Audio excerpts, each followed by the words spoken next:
Welcome to this week's episode of Talk of the Town. My name's Philip Swicegood, and I am back with my good friend and co-host, Dr. Kenneth Harper from Veins Specialist of the South. Now, if you have questions about your veins, and if you just want to have a professional to answer some of those questions, give Dr. Harper and my friends at Veins Specialist of the South a call, and they will get you the answers that you deserve. We also want to thank this week's presenting sponsor, which is Piedmont Macon. Piedmont provides comprehensive, quality healthcare for all of your medical needs. Thanks so much to Piedmont for making a show like this possible. Now, if you're waking up on Saturday morning, you've just poured that first cup of coffee, you're turning on the TV, and you're wondering, what in the world is Talk of the Town? Here's what you can expect week in and week out, a conversation between me, Dr. Harper, and someone in the community that you need to know about. This week is no exception because we are here with Aubrey Newby, who is the executive director of the Hay House, which is a staple here in Central Georgia and is a must-visit destination. Aubrey, thanks so much for joining us. Thank you. Welcome to Hay House. Happy to have y'all here. It is beautiful as always, and we've got tons of great questions for you about the Hay House, about its origin, and about what you guys actually do here. I was curious though, because there's a ton of places that someone like you can actually work. What was it that actually drew you to the Hay House in the beginning? Hay House and I have a long history together. Growing up here in this community, came here as a Cub Scout actually as 7 years old, and earn a badge, and took a tour with Marty Willett, who's a figure here in town, and eventually came back later on as a teenager. This was my very first job actually, was as a docent Really? here, working in the house, and so really kind of understood the value of historic preservation and the importance of that, and learned that here at Hay House. And so grew up and went off to college and fell in love with preservation, and had the opportunity to go back uh, and then come back here eventually. And this is where I am. So really coming home again. Right. That's a great full circle, isn't it? Yes. So this is the most difficult question for you Okay. to answer probably today, but All right. tell the folks who may not know a lot about the Hay House a brief history of what about the Hay House. Okay, Can you do that for us? a brief history, a condensed Yeah. version. Yeah. So the house, Hay House, or the Johnston Felton Hay House, as it's more properly known, was built between 1855 and 1859 for a man by the name of William Butler Johnston here in town. Designed by New York architectural firm of T. Thomas and Son. When the house was completed in 1860, it had 3 indoor bathrooms, hot and cold running water, gas lighting, central heating and cooling system, and was really a technological marvel for anywhere, but particularly for here in Macon, which was only 30 years old Right. at the time. Wow. And so, really unique. It's Italian Renaissance Revival style architecture, so very different than anything else that you were typically seeing here at the time. And the Johnston family, continued to live here through two generations until 1926, when the house was sold to the Hay family. And the Hay family became the second family to own the house, and were the caretakers of the house until 1977. They were the first to open it to the public, and in 1977 gave the home and all of its contents to the Georgia Trust for Historic Preservation. And the Georgia Trust has continued to own and operate the house as a historic site since that time, continuing to uncover the historic finishes, understand more about those technological advances, and tell the story and how it relates to Macon and to the three families who lived here. Tell us a little bit about the Georgia Trust. You mentioned that the house is under conservancy of the trust. Yeah, so the Georgia Trust received the house in 1977, but the Georgia Trust was still a new organization at that time. They were one of the state agencies formed at that point to oversee the preservation efforts happening throughout the state. And so they are not a government agency, but they are kind of the figurehead for the preservation movement in the state. They are one of the largest preservation organizations in the country, and they do a lot of work with revolving fund properties. They have easements throughout the state and do rambles. It's a really, really wonderful organization. Now, Hay House is the only historic property that they own. They're headquartered at Rhodes Hall in Atlanta, but that is owned by the state of Georgia. That's Aubrey, interesting. Aubrey, I'm a marketing major, so pardon my historical ignorance on this. Okay. But if memory serves, the Cannonball House It's called the Cannonball House because it took a cannonball during the Civil War. That's Was correct. there any damage taken to the Hay House during the Civil War? There was not. So Macon was never actually occupied until after the war, and so the Hay House did not receive any damage. There is the story, the rumor, of course, that the cannonball that, or the artillery shell actually, that landed at Cannonball House was actually aimed for the cupola of Hay House. Of course, Really? who knows? Right. Yeah, yeah. It would have been one of the visible sites Right. that you could have seen from where they were, but. We weren't there, so we don't know if that's the story or not. But it's one of the local I legends. imagine there are a lot of legends about this house. There are a lot of legends about this house, certainly, from ghosts to tunnels. Actually, one of the tours that we do here is called the Legends and Lore Tour. It's one of our more popular items and things that we offer, and so people actually get to come on the house tour and hear the legends and hear the stories. People ask me all the time. They say, "Well, are they true?" And I go, "Well, there's some truth to them all." That's why it's a legend. But it's a legend, exactly. Yeah. That's the idea. And so, but certainly, ghosts and all of those things are things that people really enjoy hearing about, and certainly have their own audience. In the tour, do people get to go up to the very top? Because I got to do that one time, and that is one of the coolest things I've done in Macon, Georgia to this day. It is a really spectacular view from up there, and so we do. Seasonally, we do offer that. Obviously, in the summer months, it gets pretty warm up there in those parts of the house, and so we do not do that. But we do, on many of the tours, do offer that as an opportunity. We also have a behind the scenes tour, which offers guests the chance to go behind the scenes and see things that aren't part of the regular tours, new projects we're working on, new things we've uncovered. So Cool.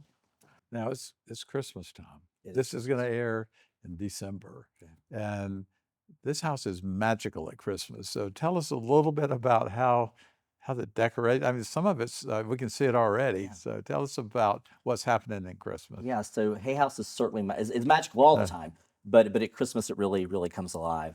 And so in the 1980s, they began trying to figure out ways to raise money for the house, and came up with the idea of having Christmas at Hay House. And so for years, 36 years now, we've been having Christmas at Hay House with designers coming in and doing rooms, and it's taken on so many different forms over the years.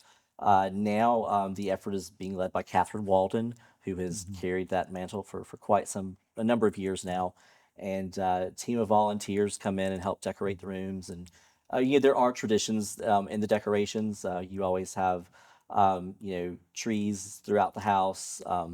Reflecting the different periods of the rooms. We have a fabulous toy collection that the Knight family donated to us. And so we always use those up in the children's room, and it's a wonderful display. And we always like to think that the toys come alive Right. at this time of year. Dr. Harper and I, we've done Talk of the Town all over Central Georgia. We've done it in some really interesting places, and in really it's just some beautiful homes, beautiful locations, but nothing is quite like the Hay House. And you said something at the beginning that this is the Italian Renaissance style in which this house is actually done in. Kind of walk us through what that means and why this house looks like that. So, the Italian Renaissance revival style architecture was becoming popular in the 1850s when this house was designed. It was again a New York architect, so not accustomed to what was popular here in the South. Uh, the Italian Renaissance revival would emerge in the South later on, and it does appear around it, but highly unusual and not to this level. This is the highest level of Like, any, how tall anything are these you can ceilings? imagine. These are 16-foot tall Oh ceilings my in the goodness. room that we're in. The house rises over 80 feet, to the cupola, the top 7 levels. It is a National Historic Landmark, and it's a National Historic Landmark. There's only 2 in the entire city of Macon. So to kind of put that into perspective, people get confused sometimes between National Historic Landmarks and National Register properties. So there are probably about 96,000 National Register properties throughout the country. There are only about 2,500 Wow. National Historic Landmarks throughout the entire country. There are 2 here in Macon. We're the only one that is open to the public, and so the other one is the Carmichael Oliver House at Georgia Avenue and College Street. And we've always been recognized as a unique site for architecture and the technological advances. Aubrey, we have more questions for you about this beautiful hay house that we're in, but first we have to take a quick break to hear a word from our sponsor. I'm a mom and a professional outside sales representative, always on the go. I enjoy spending time working in my yard, shopping, and going on long walks. After being pregnant with my second child, I was left with terrible varicose veins in both legs. This caused heaviness, pain, and swelling, which I dealt with for years, but it was more of a cosmetic issue. I wanted great looking legs. Then a friend told me about Vein Specialist of the South.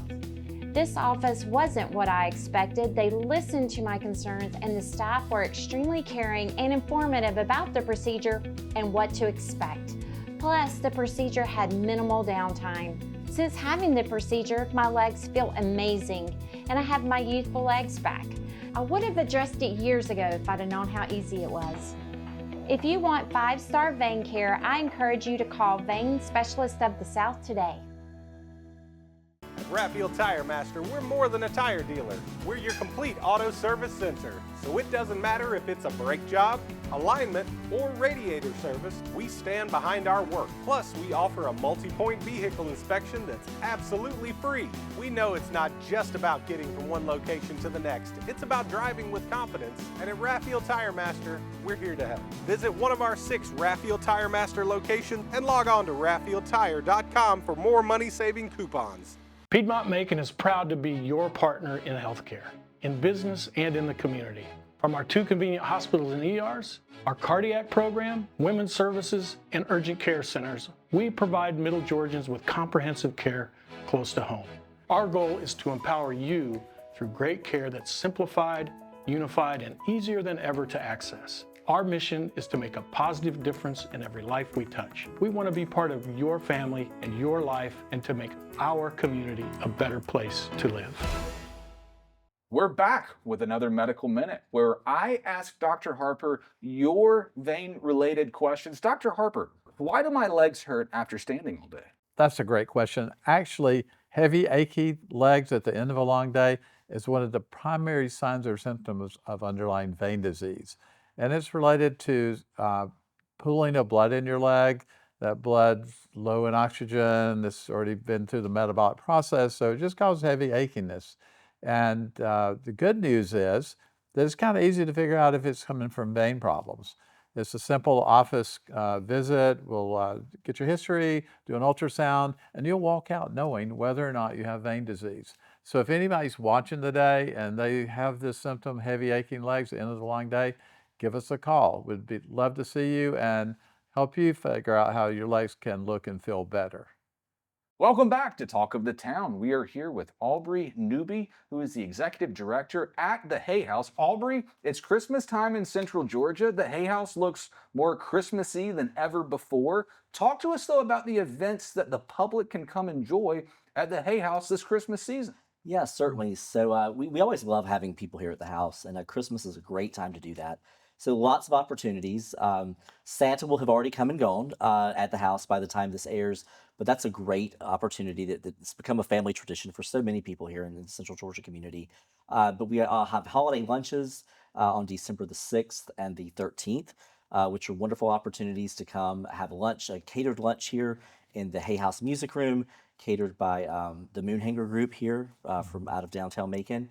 We also have unique this year. This is the first time we've ever done this, but we have Christmas candlelight tours that we'll be doing this year. These are self-guided tours. Those are on December the 6th and December the 14th from 5 until 9, where visitors actually have the opportunity to come in and self-tour throughout the entire house under the glow of the Christmas lights at night with candles throughout the house.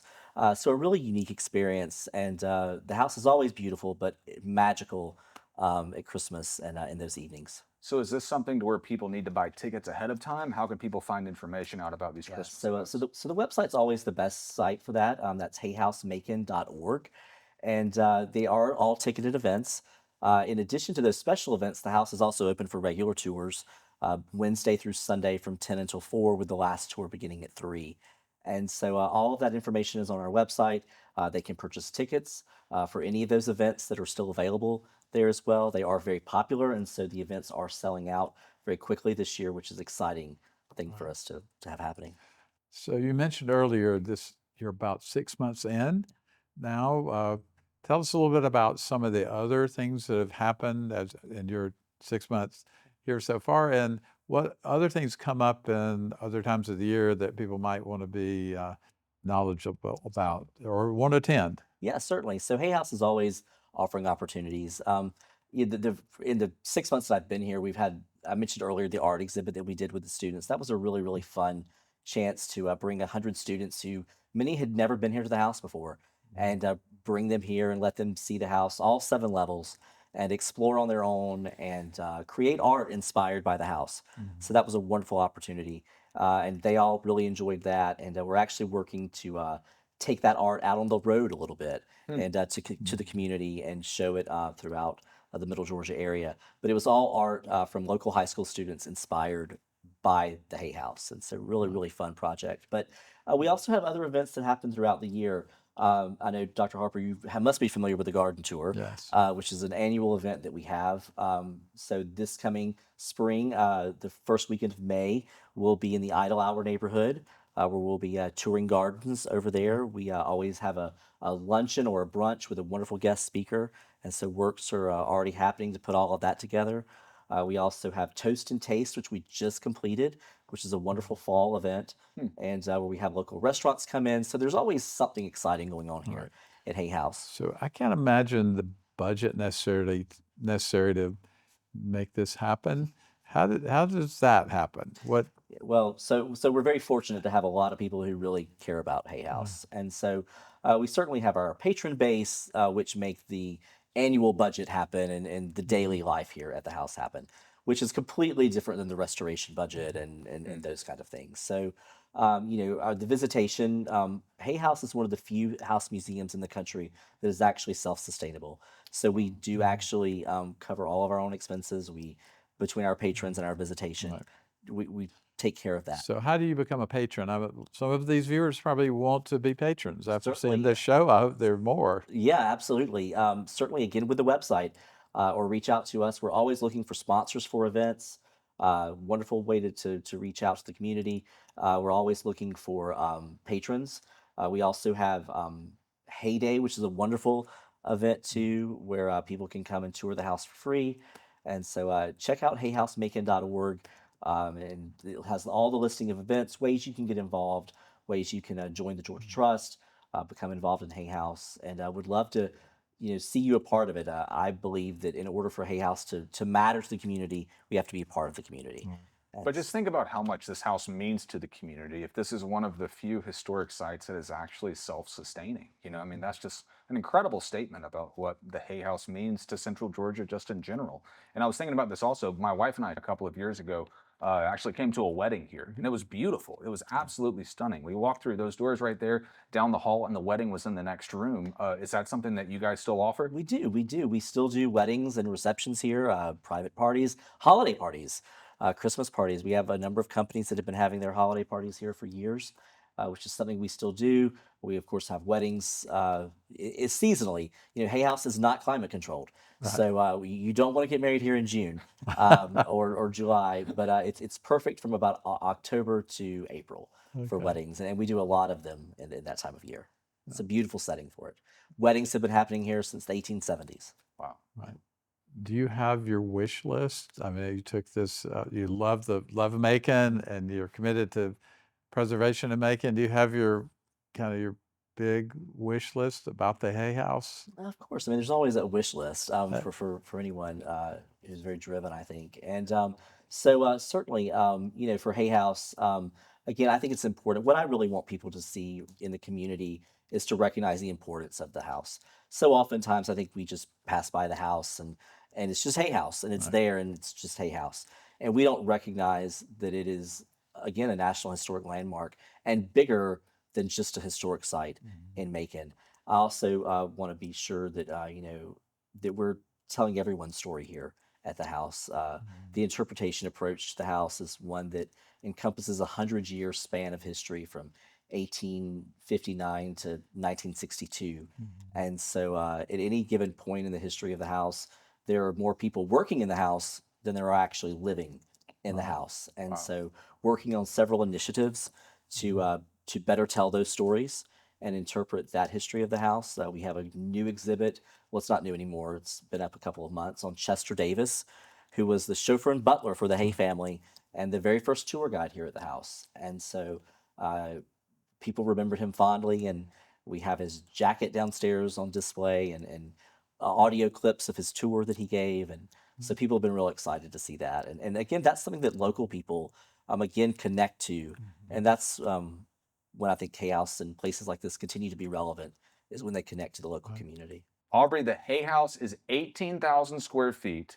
It is 7 levels. And as the executive director, I've got to ask you, which room is your absolute favorite and why? So it's an interesting question, and someone posed to me the other day actually, and I wasn't really sure of the answer, but when I knew the answer, I knew it was absolutely right. Without a doubt, it's the marble hallway, which is the very first room that you walk into when you come into the house. And the reason for that is, I mean, I've opened that door, I don't know, thousands of times, over the years, and it still excites me to open that door for someone for the very first time and have them stand on that front porch and walk through those front doors, those 500-pound, Yeah. carved lion's head front doors, with aged bronze finish. Yeah. And open those doors, and they walk into that hallway, and it literally takes their breath away. You hear a gasp almost when they look up and see the plaster walls painted to look like marble and the gilding on the ceiling. And that one room in the house, I believe, sets the stage for what's the rest of the house is going to look like. And Aubrey, how did they actually get that in here in 1860? How in the world do you construct something like that before modern technology? yeah, so it was very unique. I mean, obviously they were bringing skilled artisans here to do a lot of this work. The house was built by James Ayers, who was a local builder. So was probably constructed by enslaved labor who actually built the house. But a lot of the artistic finishes and everything were done by a Swiss artist by the name of Auguste Tripo, who actually signed his name above the door. And we uncovered that when we were doing investigative work in the 1980s. Wow. And so the marble hallway, for example, is about 95% all original. That had all been covered over at the turn of the century, but had been protected by a varnish coat underneath it. And so we were literally able to remove those layers of paint. And about 95% of what you're seeing there in that hallway today is original to the house. What was covered? They had painted over it, or how had they covered it? Well, they had painted over it, yeah. So Right. we actually didn't know that was here. When the Georgia Trust acquired the house, all of the painted finishes by that point had been completely covered over. I always tell people, they say, well, how could anyone cover over this? Well, fashions change, Right. styles change. And for the first, you have to remember that it was a house. Right. At the end of the day, it's a house Yeah. where people live, and we all make decorating choices in our own Every few years you got to change, right? Exactly, exactly. And so Mary Ellen Felton, who inherited the home from her parents, had been born in the upstairs bedroom. This was just a house to her. Right. And so painting over her mother's decorating was nothing she Right. really probably thought twice about. And so we were able to uncover those finishes and bring that back and really tell that story. And what's so exciting is that when we have experts, Greg Jacobs with Landmark Preservation and people like that who come in who know historic homes throughout the Southeast, and Chris Mills, they're blown away by the amount. It's not just the quality of the work, but the amount of the faux finishing throughout the house. And we continue to uncover it in closets and floors and everywhere we look. There's the Right. same faux finishing in areas that would have never been seen by the public. So earlier you mentioned restoration projects that I'm certain that there'll forever be restoration projects here. But tell us about what you got going like now, and you're looking at coming up pretty soon. So right now we're getting ready for a very big project, which is the exterior of the house. The exterior of the house was covered with various stuccos over the history of the house. And of course those failed and are no longer on the home. And so we're actually beginning, wrapping up the investigative phase of a pretty extensive project to study the brick and mortar of the house and to understand what's going to need to be done to repoint, to look at downspouts, to look at water intrusion, and all of those things. A house like this always needs something. Originally in 1859, the house was completely covered with a gray stucco to look like it was built out of large stone. So it would have looked nothing like it looks today. And so, of course, those are all decisions we have to make of, how will we restore the outside of the house and how will that be interpreted? Because certainly people have come to know the house the way that it looks today, Right. which may not be the most historically accurate interpretation of the exterior. So Interesting. who makes those decisions? Those decisions are made by the Georgia Trust in Atlanta, Yeah. by the local board, and a group of a restoration committee. Yeah. And certainly a team and a lot of energy and effort goes into those decisions. Aubrey, as we're moving towards wrapping up, I want to ask you one final question. If someone has not been to this Hay House and has not experienced all that you guys have to offer, what's one reason that they should come here? One reason they should come here to experience this unique treasure right here in their own backyard. I can't tell you how many times I have over the last 6 months even where I've run into people and I've never been to the Hay House, and it literally breaks my heart because this is truly a national treasure right here in Middle Georgia, and that's what makes Hay House so unique. It would have been a unique house had it been built in New York or Philadelphia or anywhere, but the fact that it was built in Macon, Georgia, this rambling out of the way place, makes it even more extraordinary. So I guess one of our challenges is to our viewers, come to the Hay House. If you can't make it at Christmas, come sometime between now and next Christmas. So come visit, bring your children, call your out of town family to come, make a day of it. I think you'll really, really appreciate it.